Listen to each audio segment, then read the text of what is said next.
এখানে যে 70 জনে আপনি প্ল্যান করবেন বছরের আগে, আমন লাগানোর আগে, যে আমি 10 কাঠা জমি কমপক্ষে সরিষা করব। 10 কাঠা কেন? 10 কাঠাতে কমপক্ষে 2.5 মণ সরিষা পাওয়া যায়। 2.5 মণ সরিষা থেকে আমরা 30 লিটার কমপক্ষে তেল পাই। 5 জনের ফ্যামিলি সারা বছরের চাহিদা পূরণ হয়ে যায়। এজন্য বলছি কমপক্ষে 10 কাঠা জমি আমি আমন লাগানোর আগেই প্ল্যান করব, যে এখানে আমি কোন জাত করব, এটা কখন হারভেস্ট হবে, কখন আমি কাটতে পারবো, তারপরে আমার সরিষা করা লাগবে। কেন করা লাগবে? যে আমার পরিবারের তেলের চাহিদা আমি আমার মাঠ থেকে সরিষা করে আমি এখানে সাপ্লাই করব। যে স্যার বলতেছিল কিছুক্ষণ আগে যে 2 মাস পর পর ভাঙানোর পরামর্শ দিবা।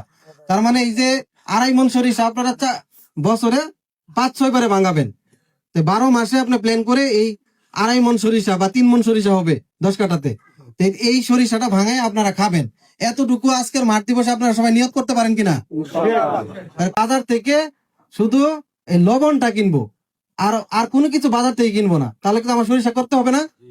তাহলে এতটুকু যদি নিয়ত করেন বা আপনার ইচ্ছা শক্তি থাকে, আপনার আগ্রহ থাকে, তাহলে বলবো আজকের এই মাঠ দিবসে আসা সার্থক। ঠিক আছে? যে একটা শৈত্যপ্রবাহ, এই শৈত্যপ্রবাহে আপনারা যে আসছেন, এজন্য আপনাদেরকে অন্তরস্থল থেকে ধন্যবাদ জানাচ্ছি। আমার খুব ভালো লেগেছে যে আপনারা উপসহকারী কৃষি অফিসারের কথায় সাড়া দিয়ে সুন্দরভাবে একটা অ্যারেঞ্জমেন্ট করেছেন। এজন্য আমি আমার পক্ষ থেকে ধন্যবাদ জানাচ্ছি।